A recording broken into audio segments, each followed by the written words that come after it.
came out with this idea. Yeah, and I think you're talking about the steel tariffs. Yes. Yeah. Right, yep. I can share this with you on the Iron Range. It has gone over very well. It has. Absolutely. The the steel workers and miners want to work, and what they want to do is be in a. We know that the American worker and the American farmer can compete with anybody in the world on a level and fair playing field. Now, with that being said, in the Iron Range, the steel tariffs are received very well. Outside of the Iron Range and to the western part of our district, a lot of farmers. Right. That's a concern for them. Well, with farmers especially, this Yeah. could be a real concern. Yeah. I think, Steve and Mark, I think that this was President Trump did this to try to make it a win-win throughout trade commodities in this country. And I think that what he wants to do is make it fair, level for all of us, because if that's the case, we can do really good. The American worker Well, can do real well. I know that after the initial announcement, he did limit it.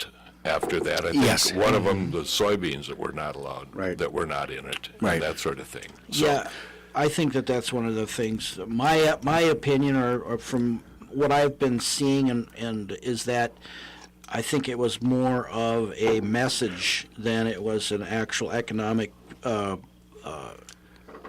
policy thing. I think he's trying to give the Chinese and those folks an idea that we're serious about this and we need to make some changes. Yeah. And the interesting thing about it is that China has moved in our direction on some things. yes, they have. Yeah, they have, and I think, Mark, I think you're right. I think that President Trump wants this dialogue, and he's serious about protecting the American worker, and we'll see what happens.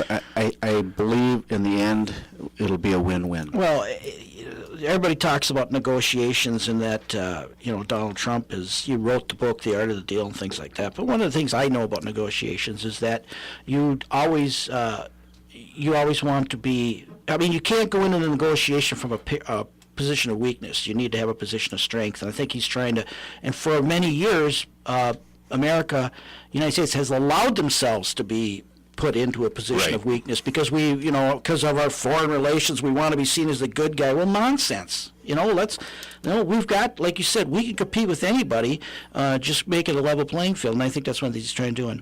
So, exactly what was the other thing you had there, Steve? Well, the Trans-Pacific Partnership, which falls in line with that.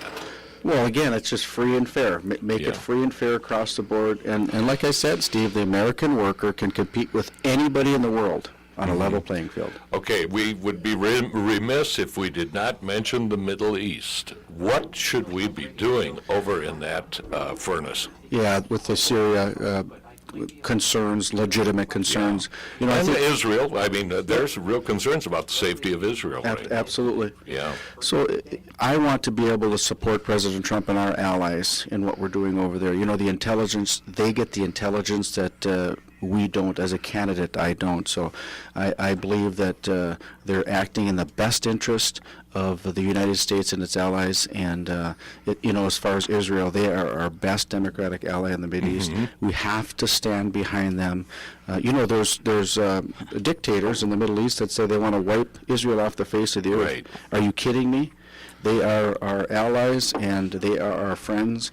And I've spoke to many folks. My commitment does not waver for our support for Israel. Now, one of the things that President Trump has done is he's made rumbles about ending this agreement with Iran, this 10-year deal.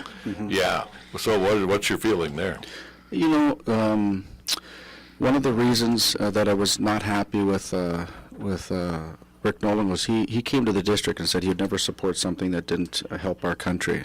He voted for that. I was I was not happy because look at what it's done to the stability in that region. Yeah. And there needs to be some there needs to be some consequences for what they're doing. We need a peaceful world, and when you have a rogue dictator wanting to wipe people off the face of the earth, wipe countries off the face of the earth, we have a moral